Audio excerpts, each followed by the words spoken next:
Graças a Deus. Nós vamos fazer a leitura de dois textos. Nós vamos ler um texto em Mateus, capítulo 28. Você vai comigo lá em Mateus. E depois nós vamos voltar para João, capítulo 8. Tá? Primeiramente, Mateus. Todos acharam? A palavra do Senhor diz assim: Ide, portanto, fazei discípulos de todas as nações, batizando-os em nome do Pai, e do Filho, e do Espírito Santo, ensinando-os a guardar todas as coisas que vos tenho ordenado. Eis que estou convosco todos os dias até a consumação do século. Nós vamos orar agora. Eu quero falar sobre o valor do discipulado, tá? A mensagem de hoje, esse é o título da nossa mensagem. E depois da oração eu vou ler o outro texto, ok? Senhor Deus e Pai, no nome de Jesus, muito obrigado. Obrigado por esse feriado. Nós aqui podemos descansar e também refazer as forças. E eu peço ao Senhor a proteção pelas famílias desta igreja. Peço em nome de Jesus a proteção por todas as crianças dessa igreja. Peço em nome de Jesus também o cuidado do Senhor a todos os casais. Muito obrigado, Pai, por essa igreja. Muito obrigado por tudo que o Senhor tem feito. Hoje é noite de ação de graça, hoje é noite de agradecer. O Senhor está conosco, o Senhor jamais nos abandonará. Nos livra do mal, no nome do Teu Filho amado. Amém. Duas palavras me chamam a atenção nesse texto. Hoje. Ide, portanto, fazei o quê? Discípulos. Ensinando. Então, fazer discípulo como? Ensinando. Fazer discípulo como? Ensinando. Ok, gravaram bem? Vamos para João, capítulo 8, no versículo 31. Disse, pois, Jesus aos judeus que haviam crido nele: se vós permanecerdes na minha palavra, sois verdadeiramente meus discípulos, e conhecereis a verdade, e a verdade vos libertará. Responderam-lhe: somos descendência de Abraão, e jamais fomos escravos de alguém. Como dizes tu, sereis livres? Replicou-lhes Jesus: em verdade vos digo, todo o que comete pecado é escravo do pecado. O escravo não fica sempre na casa, o filho, sim, para sempre. Versículo 36 apenas.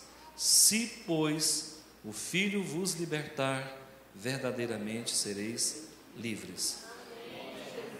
Irmãos, o valor do discipulado. Algumas coisas precisam ficar bem claras aqui. Eu acho que nós perdemos o foco com muita facilidade. Do jeito que as coisas vão, daqui a pouco eu nem sei por que Deus me salvou. Eu acho que é importante sempre a gente fazer essa reflexão. Afinal, por que foi que Deus te salvou? Ah, Deus me salvou porque Ele não quer que eu vá para o inferno. Ótimo. Ah, Deus me salvou porque Ele me ama. Tudo bem. Ah, Deus me salvou para me ficar sentado na cadeira, sempre ouvindo a palavra. Não. Aí é o X da questão. Deus te ama? Ama. Ele te alcançou? Com certeza. Ele te deu a vida eterna? Sim. E você vai pegar tudo isso, colocar debaixo do braço e ponto final? Não.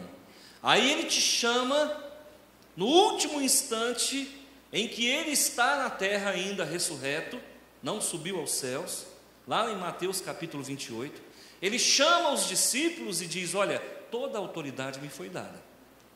Ide, portanto, e fazei discípulo de todas as nações, batizando-os em nome do Pai, do Filho e do Espírito Santo, ensinando-os a guardar os meus mandamentos. Então agora, veja bem, quem já aceitou Jesus como Senhor e Salvador, levante a mão. Ok, agora, honestamente, quem você está discipulando. Que nota você daria para um cristão que recebe a salvação e não cumpre aquilo para o qual ele foi chamado? Me desculpe o exemplo que eu vou dar, mas é com muito cuidado. Se você fosse dono de uma fazenda e descobrisse que a novilha que você tem no pasto, dentre outras, essa novilha, ela não cria. Qual o destino dessa novilha? Matadouro. Que é isso, fazendeiro?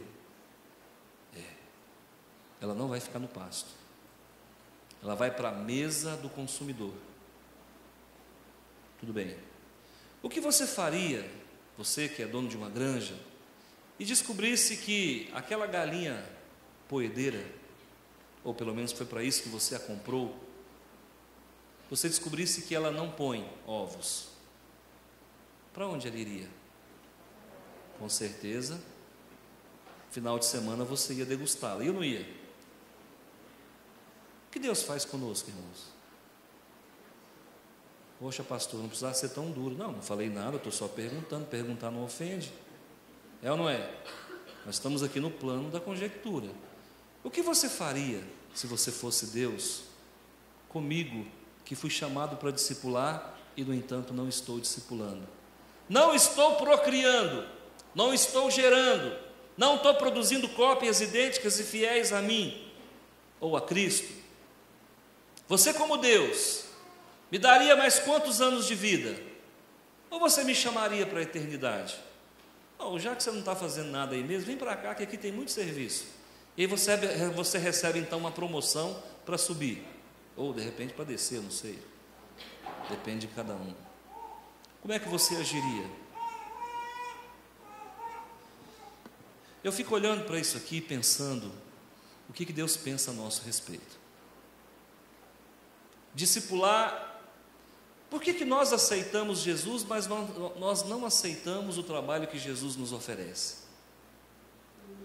Por que nós aceitamos comprar uma Bíblia e aprender bastante, porque eu acho que nós temos aprendido aqui na igreja, e não nos dispomos a ensinar as pessoas?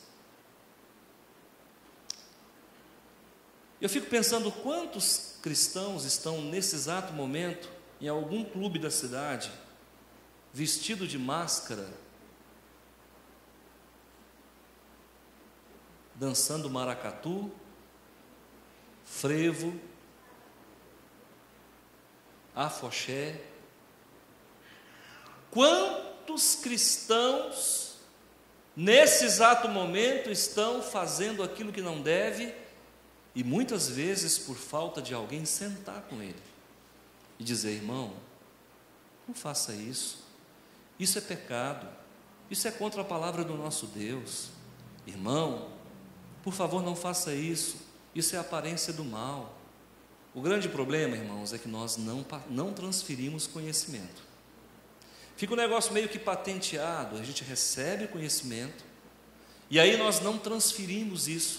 Isso tem nome, chama-se pecado.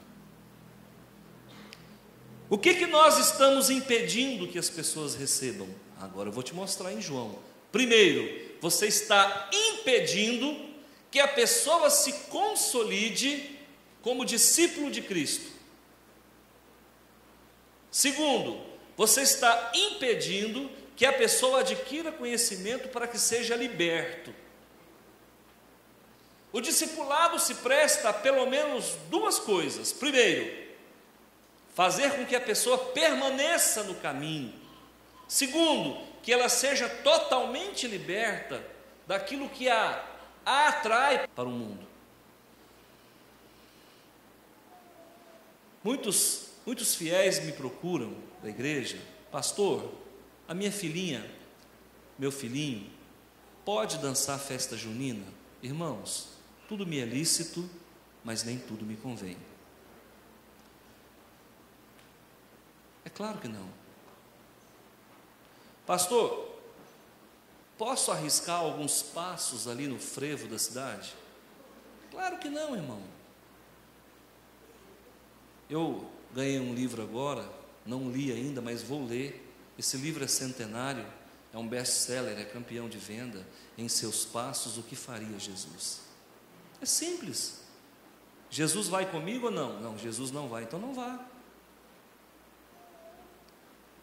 Eu quero deixar aqui para a igreja algumas coisas bem patenteadas. Primeiro, versículo 31 diz assim: se vós, terceira pessoa do plural, permanecerdes na minha palavra, e não é nas minhas palavras, porque a palavra de Deus é só uma. Deus não é homem de duas palavras, Ele é homem de uma palavra.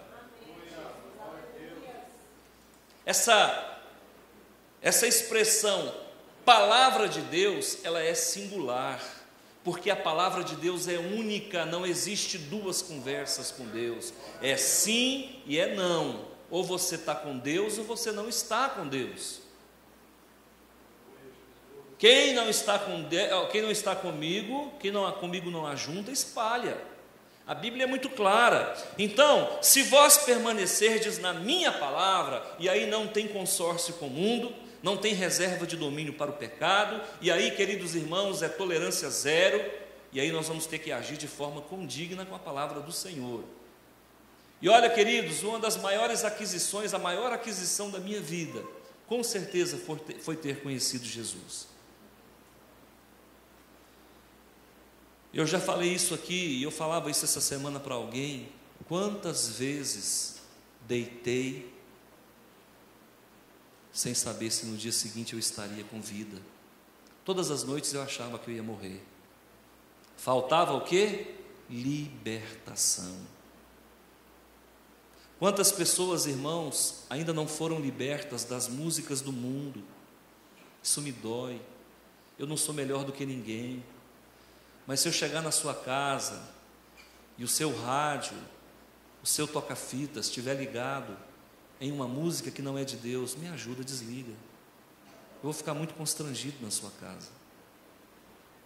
Se você for na casa de um irmão que ainda está orbitando ao redor dessas músicas, que ou fala de traição, ou fala de bebida, ou fala de coisas ilícitas, peça o irmão para desligar. Irmão, desliga o teu rádio.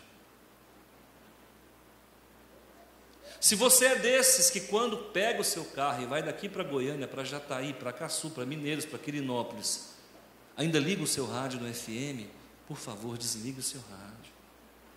Se você não tem um louvor para colocar, vá com o barulho do motor. E já está de bom tamanho. Pastor, mas o senhor tem que me lembrar disso. Estou aqui para isso. Batendo o meu ponto fielmente há 10 anos, falando a mesma coisa, nunca mudei o meu discurso. Eu sou um homem de uma palavra só também. Verdade, irmãos.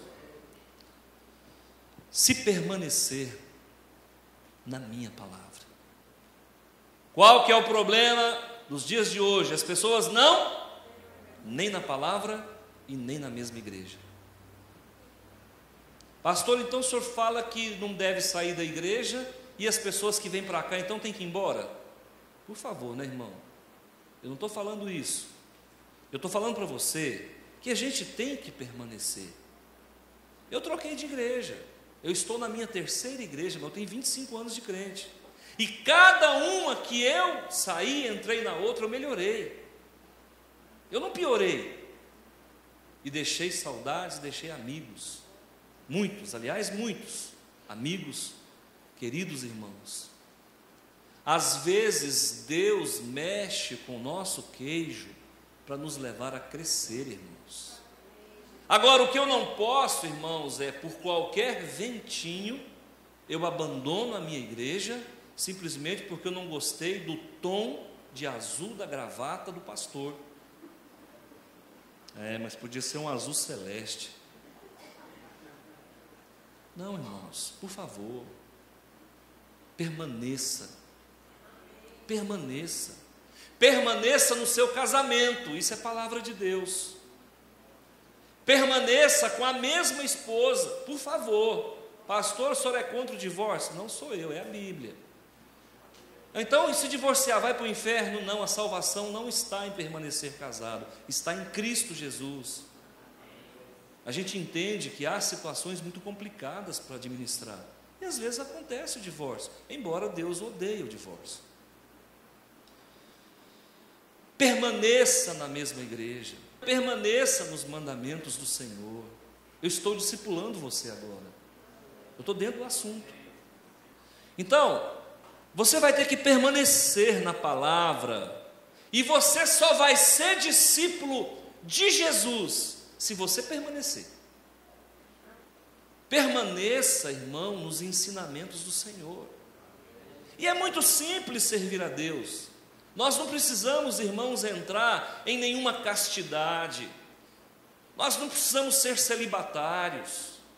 Nós não precisamos, irmãos, deixar de sorrir para as pessoas. Nós não precisamos deixar de frequentar lugares. Eu posso ir no aniversário, eu posso ir num casamento, e lá eu vou ter bebida, eu vou ter cigarro, eu vou ter um monte de coisa, música do mundo. Mas começou a tocar as músicas do Egito, não balança o pé não, irmão. E a gente começa balançando o pé, né? Aquela musiquinha já balançou o pé, ó cebola. É a cebola do Egito, irmão. Quando você pensar que não, você já está balançando, é o esqueleto. Verdade. Permanecer na fé. Jesus, do jeito que ele começou, ele terminou. Pedro, meu irmão, tinha dia que Pedro era o cidadão. Para onde iremos, Senhor? Só tu tens palavras de vida eterna. Tu és o Cristo ungido, Filho do Deus vivo. Nota 10, Pedro. Outro dia o homem me corta a orelha de alguém, de um soldado. Que isso? Vai de 0 a 100 em 1 minuto? Nós não. Permaneça. Deus tem um projeto para a tua vida. Você é uma carta selada de Deus. Existem ordens expressas de Deus para você. Permaneça naquilo que você começou. Eu não estou falando aqui para você ostentar, sabe, ter aquele orgulho institucional. Não, sou batista há 50 anos. Não é isso não, irmão, pelo amor de Deus. Aliás, isso é menos importante ainda. Eu quero que você diga: olha, eu sou cristão, estou há 30 anos na sombra da cruz. Glória a Deus por isso. É na sombra da cruz. As pessoas não permanecem, as pessoas não concluem, não param para pensar que elas foram constituídas para, no sentido da fé, serem estacionários. E só pode fazer discípulo quem é, por isso você tem que permanecer. Ide por todo mundo, fazer discípulos. Como é que eu posso fazer discípulo se eu não sou discípulo? Uma pergunta que eu gosto de fazer: quem é teu pai na fé? Quem é teu pai na fé? Quem se lembra, levanta a mão. Olha aqui. Que é isso, gente? Ninguém aqui é filho de chocadeira, não. Quem pregou o evangelho para você? Alguém falou do evangelho, nem que seja o Espírito Santo, mas alguém falou do evangelho. Quem é teu pai na fé? O meu pai na fé tem nome, e a palavra de Deus diz que nós devemos orar por eles. Quem é que te discipulou? Primeira coisa que nós temos que aprender, nós temos que aprender a palavra. É o primeiro ensinamento, é o primeiro ponto. Conheça a palavra de Deus. Eu vou falar uma coisa para você, com todo respeito. Ande. Eu faço um desafio para você, sem diminuir, pelo amor de Deus, as outras igrejas. Por favor, ande e veja se você vai encontrar um nível de ensino que nós temos implementado aqui. Ande. Irmãos, aqui nós primamos pelo conhecimento, porque eu sei que o conhecimento vai dar subsídio para que você permaneça. A nossa igreja não é milagreira. Bom, se fosse, seria maravilhoso. A nossa igreja não é milagreira, mas a nossa igreja é pautada na doutrina, na palavra. Quando vier um problema, ninguém vai sair correndo. O pastor viaja, está todo mundo na igreja, porque não está pautada num homem, está pautada na palavra, em Cristo Jesus nosso Senhor. Ok?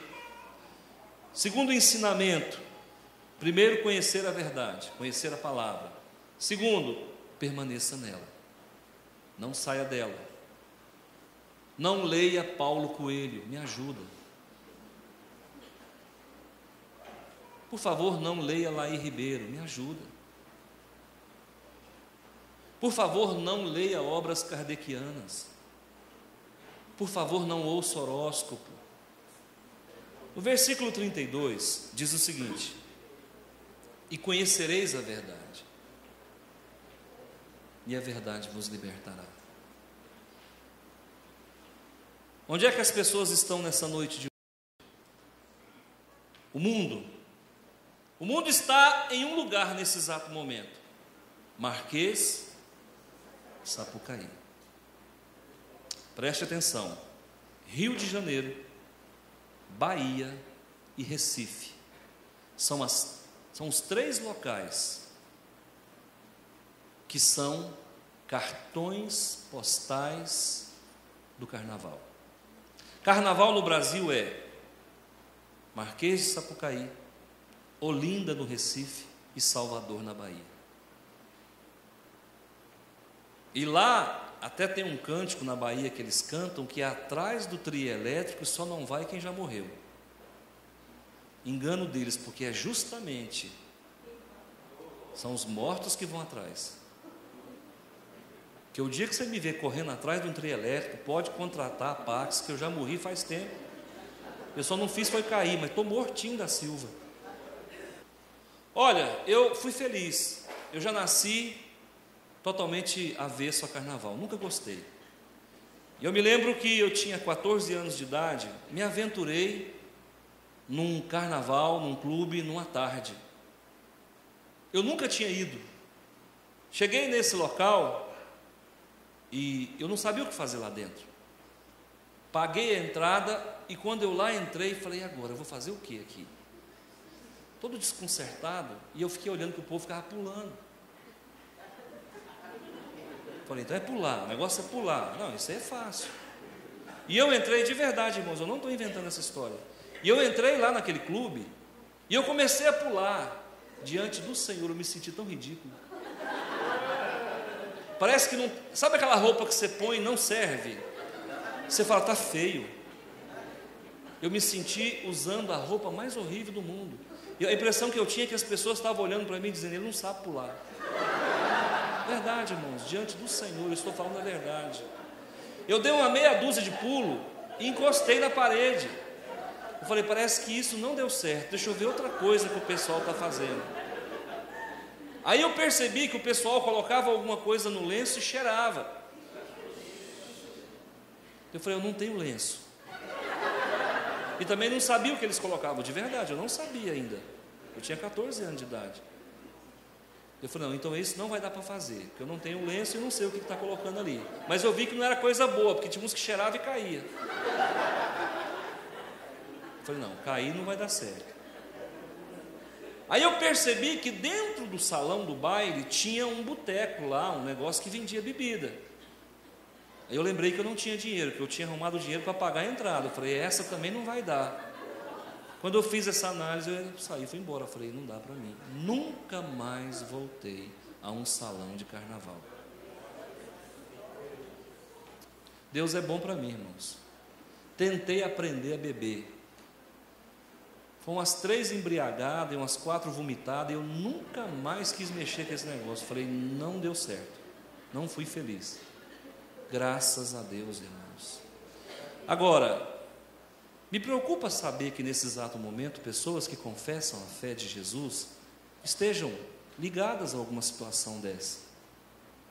Nós precisamos fazer discípulos, nós precisamos orientar o nosso povo. O povo padece porque não conhece a Deus, não conhece a palavra de Deus. Então, nós precisamos entender que a palavra de Deus tem poder de libertar as pessoas. Libertar do que, pastor? Do medo. Libertar do que, pastor? Da ignorância. Libertar do que, pastor? Do vício, dos excessos. Carnaval significa festa da carne. E o carnaval existe desde que o mundo é mundo. E começou lá na Mesopotâmia. E de lá veio para o Oriente Médio, para o Egito. Depois veio para a Grécia. Depois veio para Roma. E depois veio para as Américas. Hoje o mundo inteiro comemora carnaval. E o Brasil é muito conhecido aí fora. Quando você chega fora do Brasil e fala, eu sou do Brasil, a pessoa fala, carnaval, Pelé. É só o que o povo sabe falar. Ou conhece o Brasil pelo futebol, ou conhece pelas mulheres quase nuas, ou totalmente. É isso que nós temos para exportar? Um país que é considerado cristão, saibam disso. O Brasil é um dos países mais cristãos do mundo. O Brasil só perde em quantidade de católicos para a Itália. O Brasil hoje tem 40 milhões de evangélicos, que não salga nada, que não muda nada, não discipula. Hoje o que eu sinto que as pessoas querem é ir para a igreja, sentar, ouvir e sair. Isso gera gordura localizada, obesidade espiritual. E aí? Se creres em Jesus, como diz as Escrituras, do teu interior fluirão rios de água viva. O que você faz com toda essa unção que você recebe? A unção tem que ser trocada, irmão. O óleo tem que ser renovado. Se você colocar aqui uma quantidade de óleo em uma tigela e voltar aqui a semana que vem, ele evaporou. Você recebe uma unção aqui, você não trabalha, você não usa ela. Primeiro pneu furado do seu carro que você encontrar, você já gasta ela todinha. Estão entendendo? Pastor, como é que eu faço para fixar essa unção? Trabalha para Deus. Gasta o que você recebeu na obra do Senhor, que o Senhor repõe na medida da sua fé. Seja um discipulador, se capacite. É muito ruim quando a gente encontra uma pessoa que diz que é crente, cristão, e não sabe quantos livros tem a Bíblia. Se você perguntar para ele assim, olha, como é que foi mesmo quando Abraão colocou os animais na arca? Era 2-2? Era 2-2. E eles não sabem que quem colocou o animal na arca foi Matusalém. Nós precisamos conhecer quem são os nossos patrícios, os nossos patriarcas, os nossos pais na fé. Afinal de contas, o que Jesus veio fazer no mundo? Isso liberta. Irmãos, se você escolher 20 situações, 20 coisas que Jesus veio fazer no mundo, você vai encontrar, mas tem uma que me chama muita atenção. Jesus veio nos ensinar a chamar Deus de Pai. O tempo todo ele fala, o Pai, eu e o Pai somos um, o Pai testifica de mim, o Pai dá testemunho de mim, quem vê a mim vê ao Pai, e o Pai, sabe por quê? Porque não havia esse nível de intimidade na religiosidade judaica. O religioso daquela época e Deus estava distanciado, não havia filiação, não havia sentimento de paternidade. Jesus então vem e implanta isso na vida de todos nós. Hoje você vai para uma oração e pode dizer não só Pai, mas Abba Pai. Papaizinho, eu te amo. Talvez você não executou essa tarefa ainda. O Deus, o Jeová, o Yahvé, Ele é teu Pai.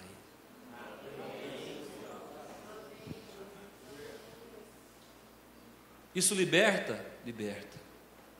Nós vivemos num país órfão, onde o padroeiro desse país não é Yahvé, é uma mulher achada num rio. Vergonha, vergonha. o povo se curvando diante de uma imagem que foi jogada no rio, e que, segundo a história conta, que foi a pior obra que aquele escultor tinha feito, e ele não gostou, jogou no rio. E que é pior, não é Deus, é uma deusa imaginária que não existe. Isso aqui não é jihad não, irmãos, isso aqui não é guerra santa não. Eu estou falando a verdade, e a verdade liberta. Esse espírito de orfandade, enquanto Jesus nos ensina a chamar Deus de Pai, algumas religiões tiram o pai da jogada e colocam uma fêmea qualquer. Desculpa a franqueza e a sinceridade. E eu vou me calar por conta disso. Não, eu vou me calar porque eu tenho medo. Que? Vou me calar coisa nenhuma. A verdade precisa ser falada, precisa ser dita, precisa ser proclamada, precisa ser ensinada. Isso é fazer discípulo. Jamais vou chutar qualquer imagem, jamais vou zombar de qualquer imagem, mas a verdade é dita: o nosso Deus é Pai, e Ele tem nome, e Ele não precisa de estabelecer nenhuma divindadezinha qualquer para cuidar do Brasil, não, Ele mesmo cuida. Isso é fazer discípulos. Aí você vai para o versículo 36, diz assim: se, pois, o Filho vos libertar, verdadeiramente sereis livres. Pastor, então como é que eu faço para ser liberto? Primeiro, permaneça na palavra, ou seja, conheça a palavra e permaneça nela. Não mude o seu foco, não mude de religião, não mude de preferência, se for possível, não mude de igreja, a menos que o Senhor te chame para outro trabalho. Então você precisa permanecer. Agora, conheça com profundidade, não um conhecimento raso, mas um conhecimento mais profundo. Existem pessoas patinando porque não sabem se Jesus é Deus e o chamam de encarnação de Arcanjo Miguel, outros o chamam de apenas um irmão, outros o chamam de o filho gerado, então ele é menor do que Deus, porque foi gerado por Deus, e acabam negando aquilo que é mais essencial na nossa fé. Eu e o Pai somos um, Jesus é Deus. Lá em Isaías capítulo 9, versículo 6, um menino nos nasceu, um filho se nos deu, o governo está sobre os seus ombros, o seu nome será maravilhoso, conselheiro, Deus forte. Jesus é quem? Deus forte, Pai da eternidade. Mas espera aí, ele não é o Filho?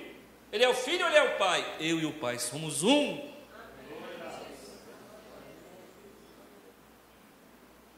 Eu sou o caminho, a verdade e a vida. Ninguém vem ao Pai. Eu e o Pai somos um. E tem gente que tropeça nisso, não conhece essa verdade. Dizem que o Espírito Santo é uma força. Você chega em algumas seitas heréticas aí, neo-arianas, essas seitas dizem que o Espírito Santo é uma força. Como que o Espírito Santo é uma força? Se lá em João, capítulo 14, João fala que o Espírito Santo é o Consolador, o Espírito da verdade. Ora, se ele é um Espírito, ele não pode ser força. Ele tem força. Ele não é uma força da natureza, ele é o Espírito da verdade. E o Espírito da verdade se confunde com a verdade, com o Verbo que é Jesus. E os três são um, 1 João 5,7, Jesus é Deus, o Espírito Santo é Deus, e Yahvé é Deus, e os três são um. Um na sua essência, trino na sua pessoalidade. Grava isso no seu coração. Pastor, agora diga lá, pastor, então eu devorar como? Eu devorar para o Espírito Santo, eu devorar, ora do jeito que você quiser, irmão. Você acha mesmo que o jeito que você orar vai impedir de Deus te responder? Se você vai para uma academia, para uma teologia, com certeza o professor vai te dar uma resposta assim muito, que nada, meu irmão, geme e o Senhor ouve a sua oração. Grita e o Senhor ouve a sua oração. Sabe por quê? Porque o seu nome está escrito no livro da vida. Essa verdade precisa ser estabelecida na tua vida. É por isso, irmãos, que o maligno tem batido o pé e muitos crentes têm corrido, porque não conhecem os seus direitos diante do Senhor. E você tem o direito de ser feliz, porque você é mais que vencedor. Você tem o direito de pisar na cabeça da serpente, porque Jesus já pisou e Ele disse que nós pisaríamos cobras e escorpiões. Você tem direito de pedir a cura para a sua enfermidade, porque a palavra de Deus diz em Mateus 7,7: pedis e obtereis, batei e abrir-se-vos-á, buscai e achareis. Tudo quanto pedirdes ao Pai em meu nome, Ele vô-lo concederá. Por que a gente esquece disso? E quando vem o problema, a primeira coisa que a gente faz, irmãos, é descabelar. Não precisa, aquietai-vos e sabei que eu sou Deus. Por que sois assim tão tímidos? Se vós tiverdes fé do tamanho de um grão de mostarda, direis a este monte, passa-te daqui para acolá, e assim se dará. Por que sois tão tímidos? Ó raça incrédula, até quando me tereis convosco?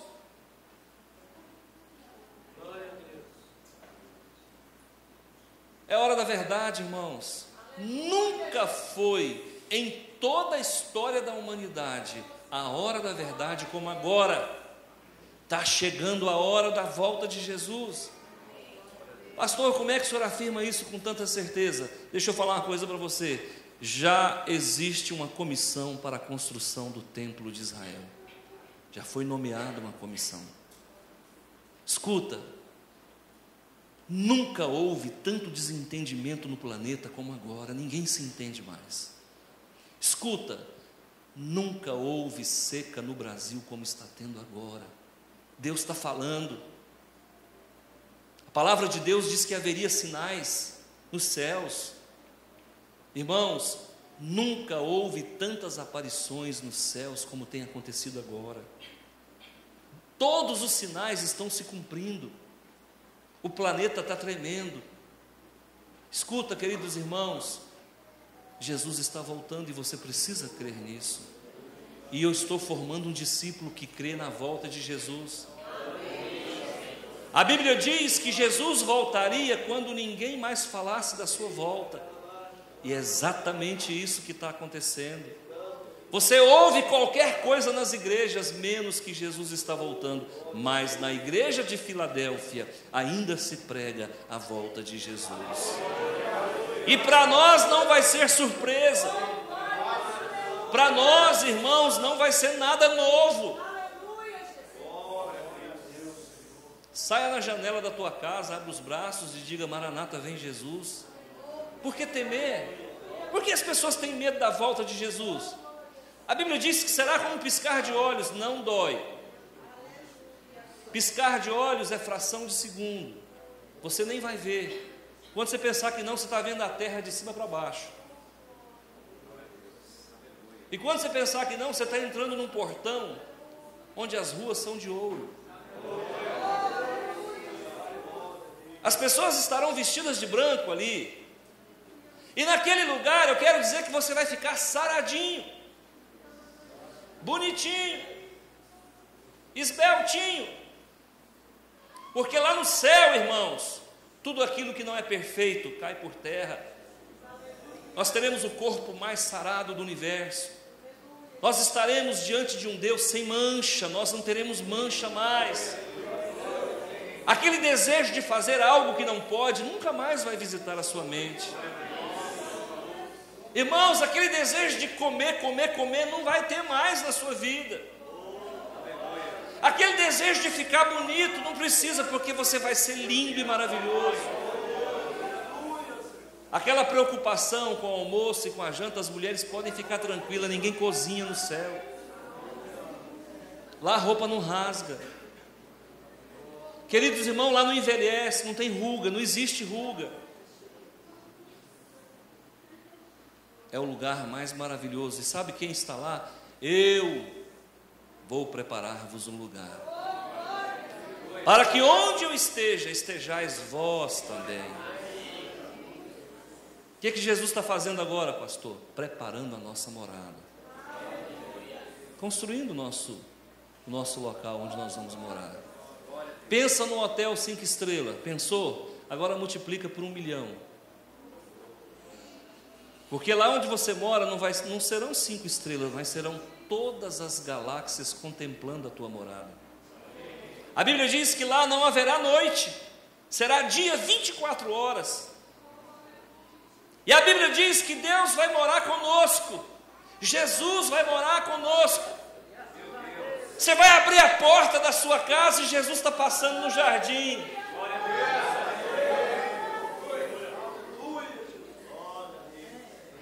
Você vai ver os anjos passeando pelas ruas. Vai ser tanto júbilo, mas tanta felicidade, mas tanta glória. E muitas pessoas falam assim: olha, a pessoa depois que morre, não se lembra de nada que aconteceu aqui na terra. Irmãos, diante de tanta felicidade, eu quero mesmo esquecer.